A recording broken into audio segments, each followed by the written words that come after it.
Aku rutin sih, kebetulan kan memang aku bikin ini ya, Invisalign. Invisalign itu jadi kayak liner buat gigi. Dia kayak cloud gigi tapi transparan dan bisa dilepas pasang. Dan itu harus rutin konsul dan bersihin. Ini juga sih scaling juga harus rutin gitu supaya pergerakan gigi juga jadi lebih maksimal. Oke. Tapi kayaknya pengen masang nggak sih kayak teman-teman artis yang lain nih masang Veneer. Aku sih lebih prefer ngerapihin gigi ya pakai Invisalign karena menurut aku lebih sehat aja sih kalau kita bisa ngerapihin gigi. Jadi kalau kita lagi scan gigi tuh permukaan gigi bisa kena semua. Kalau veneer setahu aku itu kayak ditempel gitu kan ya gigi apa sih? Gigi asli. Iya, ada gigi asli kita ditempel lagi, ditambal pakai gigi yang untuk ininya kan covernya. Nah, jadi aku lebih nyaman pakai ini sih, Invisalign untuk ngerapihin gigi aja. Tujuannya selain untuk kesehatan ya untuk memperbaiki aku punya postur muka ya. Tapi selama ini pernah bermasalah sama gigi nggak kamu?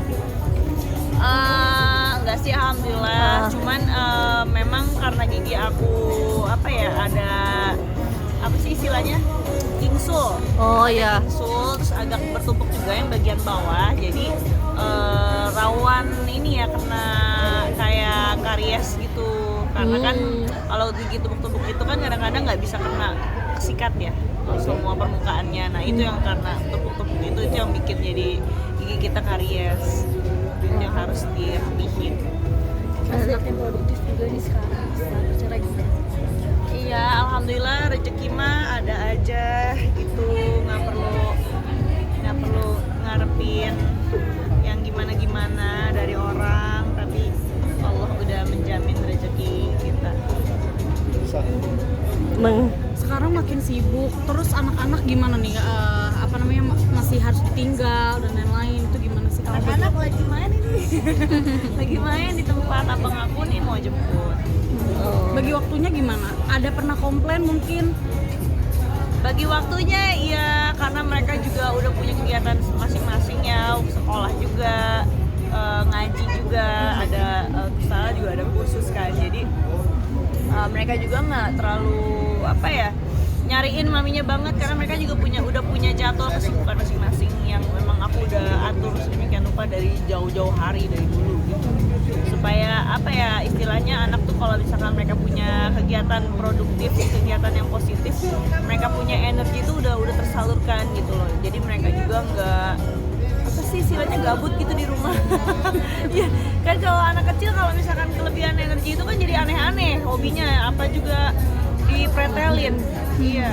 Tapi pernah komplain mungkin sekarang maminya jadi lebih sibuk, jadi lebih capek mungkin kemana-mana. Enggak sih, nggak pernah komplain, alhamdulillah. Cuman ya gitu karena anak-anak kita, karena aku ngerasa ya kita sebagai orang dewasa aja paling nggak suka dijanjiin kan, maksudnya di PHP-in gitu, kalau udah janji harus tepatin. Nah itu yang aku terapin ke anak-anak. Jadi sebisa mungkin kalau aku janji pasti aku tepatin buat mereka.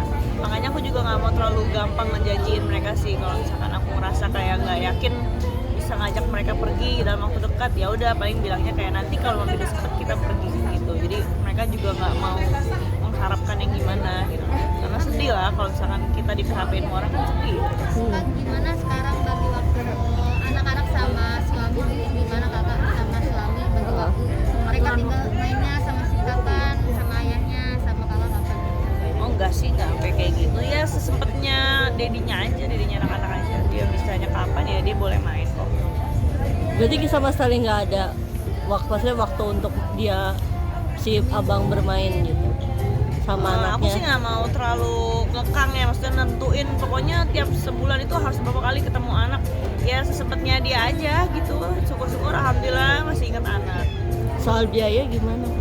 Soal biaya biarkan nih lawyer aku aja yang tadi, karena udah turun juga kan putusan dari pengadilan, jadi itu tinggal dia yang urus aja lah selebihnya.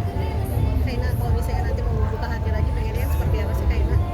Pengennya yang bisa nerima aku dan anak-anak juga, dan bisa ngarahin kami gitu, masalah agamanya, masalah finansialnya, masalah masa depan kami mau seperti apa, intinya ya yang bisa menyamakan bersih aja sih.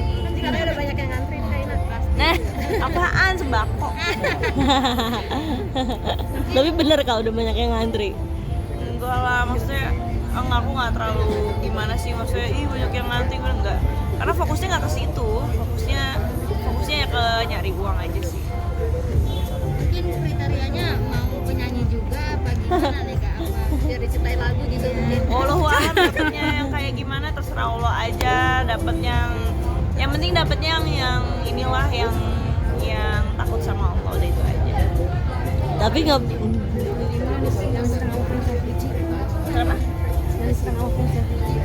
Oh iya, jadi itu awal mulanya kan aku nyemangatin Kak Ica, terus tiba-tiba ada komen dari aku nggak tahu lah itu siapa, kita sebut aja oknum lah ya, karena aku nggak hafal akunnya, ngapain juga diapalin, ya kan. Terus dia bilang katanya nih ini dua janda ngapain ikut-ikutan, terus aku diemin di saut-sautan tuh mereka ngatain lagi kan, jadi bawa janda gitu.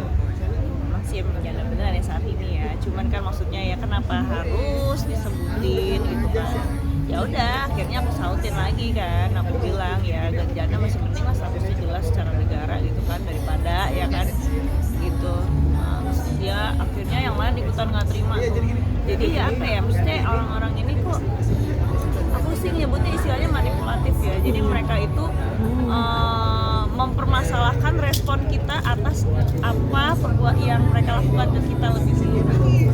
Tapi mereka nggak berpikir, oh dia tuh begini, Kaina tuh begini gara-gara gue ngomong seperti ini. Dia tuh nggak berpikir kayak gitu. Dia berpikir kayak, ih harusnya kan responnya nggak boleh kayak gitu. Responnya kan harusnya kalau public figure gini, loh kalian harus berpikir kalau nggak mau dicubit jangan cubit. Perlakukan orang lain sebagaimana kalian ingin diperlakukan. Gitu. Oke.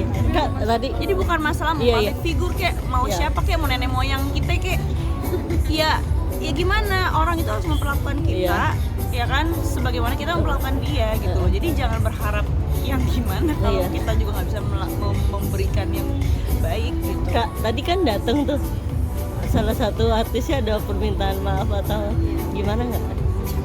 Puji kan tadi ada. Gimana? Di sini. Di sini? Iya. Di sini mana? Udah pulang. Udah pulang gitu, ada nggak? Orang belum ketemu juga. DM gitu Kak, DM atau hubungin Enggak Kakak? sih, enggak ada. Enggak ada. Aku juga nggak, jangan kan ya mau siapapun lah ya, aku nggak mengharapkan orang untuk minta maaf sih. Ya minta maaf atau enggak itu nggak bikin ngaruh juga gitu ke hidup kita. Ya syukur-syukur kalau misalnya ada orang melakukan salah terus dia minta maaf, mau itu siapapun ya, itu menunjukkan kan adab ya. Tapi ya selebihnya ya aku nggak mau terlalu maksain kan, karena pendidikan dan latar belakang orang kan beda-beda, kita nggak bisa nyamaratain semua orang harus sama. Ngapain? Gitu loh, nggak usah dilaporin, ini bagus banget kasih panggung. Kak menanggapi mantan mertua. Aduh, tolong. Panggungnya bikin sendiri aja. Bangun sendiri. Enggak, tapi lu ngerti Nggak maaf. tahu kan emang lagi umur segitu emang lagi gemes-gemes. Biasanya gede cakep. KPP sendiri ya, iya. Ya nggak tahu kan, selera orang emang beda-beda. Mungkin sukanya yang fresh from the oven. Siapa? Takia siapa? Iya Putri. Okia Putri. Kenapa sih orang pada playing victim ya Allah? Ada mau komentar apa, mau juga kita yang kecewa.